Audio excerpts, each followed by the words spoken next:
This is Akashvani. In the program Spotlight, now we bring you a discussion on National Panchayat Awards. The participants are Gargi Parsai, journalist, and Lalima Aneja Dang, anchor. The National Panchayat Awards were conferred today at a ceremony at Vigyan Bhavan. The Honourable President Srimati Draupadi Murmu conferred the Panchayat Awards to 45 awardees selected across various categories. We spoke to some of the representatives of the winning panchayats. We got second prize for poverty-free and livelihood enhanced panchayat this year. Last year we got award in self-sufficient, water-sufficient panchayat. Isamuddin, I am the Director General of Kerala Institute of Local Administration. We are providing training to the local self-governments as well as the officials of the department. And also we have different schools. See, we have the gender school, we have the urban chair, we have the child resource center. Likewise, all the SDG goals, we have separate schools. So what we do is that we give trainings to the Gram Panchayat. In addition to that, we handhold them also for developing the projects and all.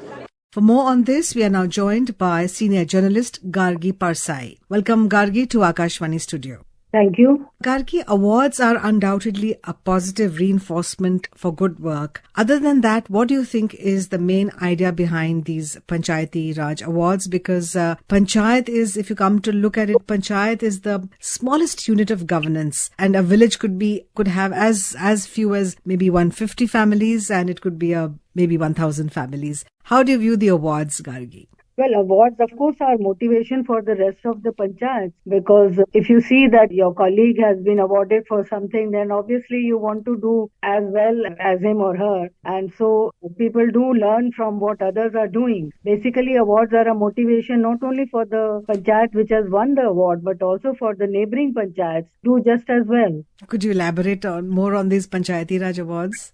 Panchayati Raj awards have been given in several sectors, as I can say, poverty alleviation, panchayats which are involved in poverty alleviation, health, child welfare, water conservation, sanitation, social justice, and women empowerment. Now, these are basic issues that are very, very important to every village unit in our country.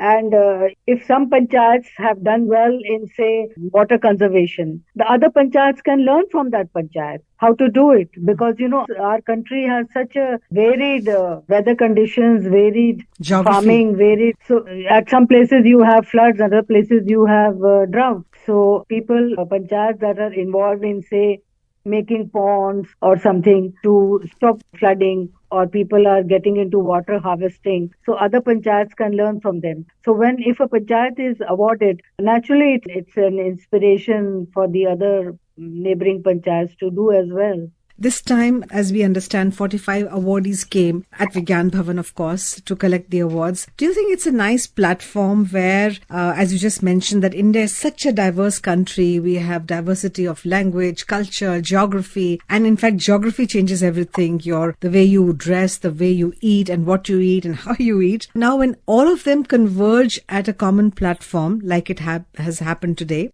do you think there is also a scope of networking is a very high-end term, but at the grassroots level, they can all network, all the sarpanches or all the representatives of various panchayats, and they can learn from each other and get motivated from each other, and also, if I may say, learn the best practices from each other?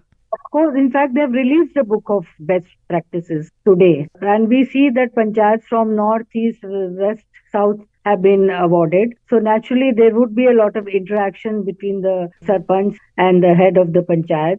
And they would exchange notes. And I've seen that at such conferences, people do decide to visit the other panchayats to see what they are doing and how they are doing.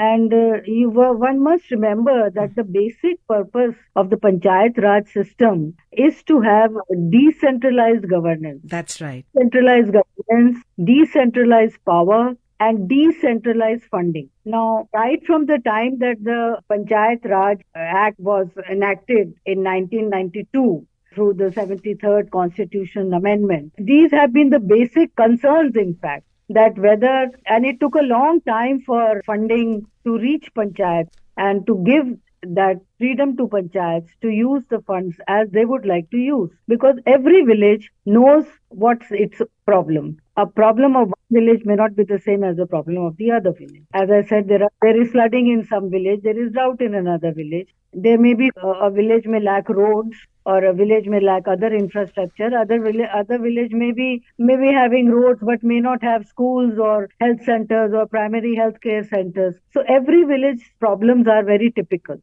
and only a village head can recognize what the problems are. And I'm not only talking about infrastructure, but even otherwise, if in a village there is a family that is poor and that is maybe it's a woman headed household or a single woman headed household, the sarpanch would know that this household requires their attention and requires funds to bring them up, and what we call poverty alleviation. So every village problem is typical, and therefore every panchayat has to act on its own, and it needs that freedom to act on its own and use the funds as it may want to. Yes, you rightly said that the whole idea of Panchayat Raj was to decentralize governance. Let's talk about health. Do you think that there has been a change, because now after 75 years of our independence, there is a change in the villages? There are hospitals or primary health centers. There is a focus of the government to have more primary health centers. So is there a good connect between the sarpanch of the Panchayati Raj and the center? Because at the end of the day, the funds are going to come from the center. Funds come from the center and they come via the state government. And I think that may also be a slight area that needs attention. See, in case of health and sanitation and water conservation and child welfare, there are a lot of government programs also. There are a lot of government schemes also. There is a lot of convergence also with the panchayat. The panchayat head has to decide where he should prioritize, what he should use his funds for.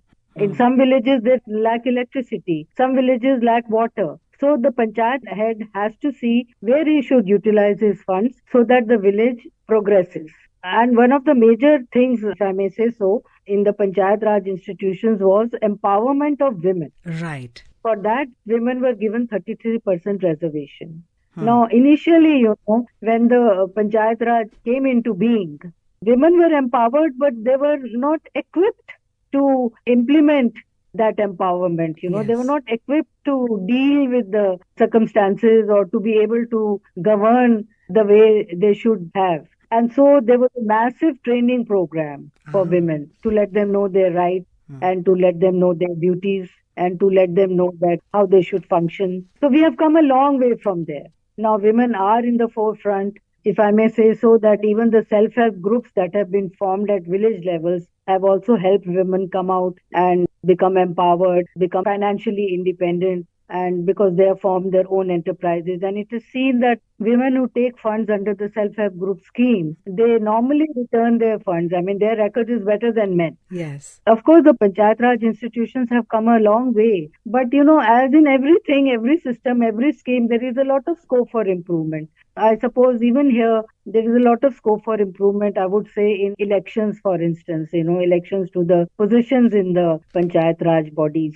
You talked about women's participation, women's reservation. When women started becoming sarpanches, there was one allegation that their husbands or their sons were ruling. But do we see a change now? Because, as you said, the government has had training programs to empower them, to train them about the rights and most important skills. So do you think that now they are handling the whole village on their own now? Is the situation a little better? There are cases where women are handling the villages on their own.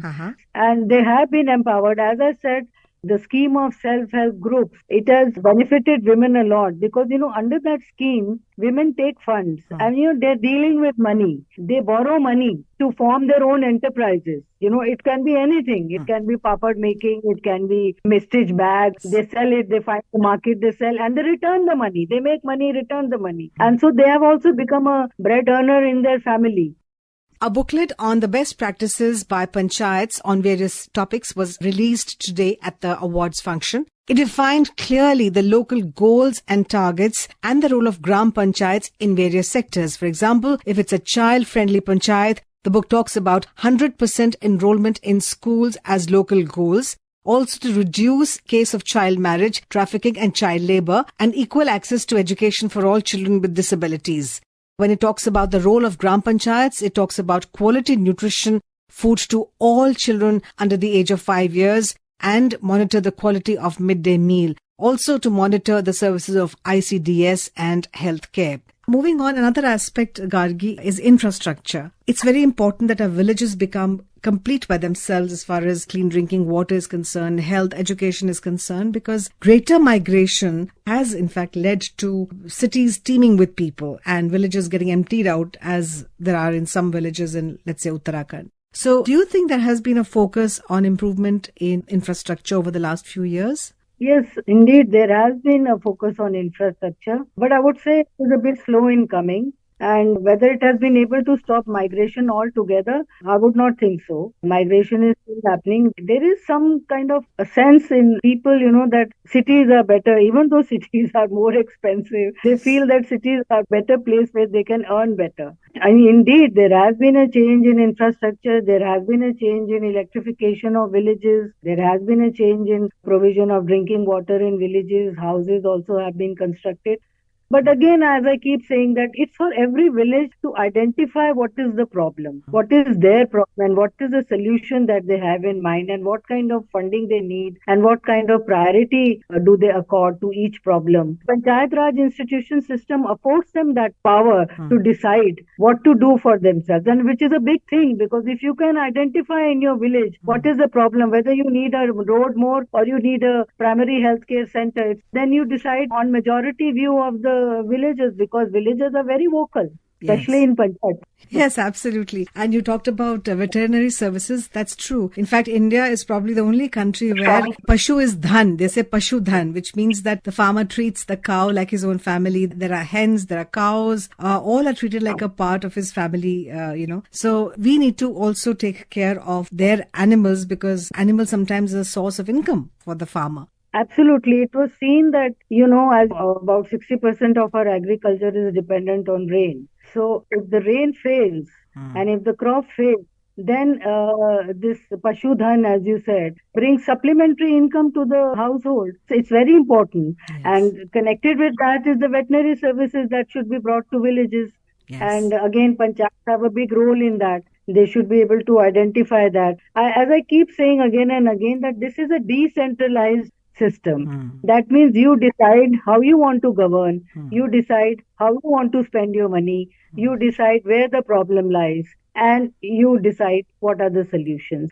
Right. We are in the month of December. 25th December is considered to be Good Governance Day. That is Shri Atal Bihari Vajpayee's birth anniversary. And when we talk of the governance model, the smallest unit of governance is the Panchayat. And to ensure that every Panchayat is self-reliant, happy, and justice being done to all, various markers of development are taken care of, then I think that it holds good for the country. And we hope that these Panchayati awards, which were given today by the Honorable President, they continue to motivate more and more Panchayats to do good work so that the governance reaches, as they say, the bottom of the pyramid. On that note, thank you, Gargi, for talking to Akashvani. Thank you very much. Thank you. You were listening to a discussion on National Panchayat Awards. The participants were Gargi Parsai, journalist, and Lalima Aneja Dang, anchor. This program was produced and presented by the News Services Division of Akashvani. You can listen to it on our mobile app, News on AIR. This program is also available on our YouTube channel, News on AIR Official. You may share your feedback about this program through email at airnsttalks@gmail.com or WhatsApp on 9289094044.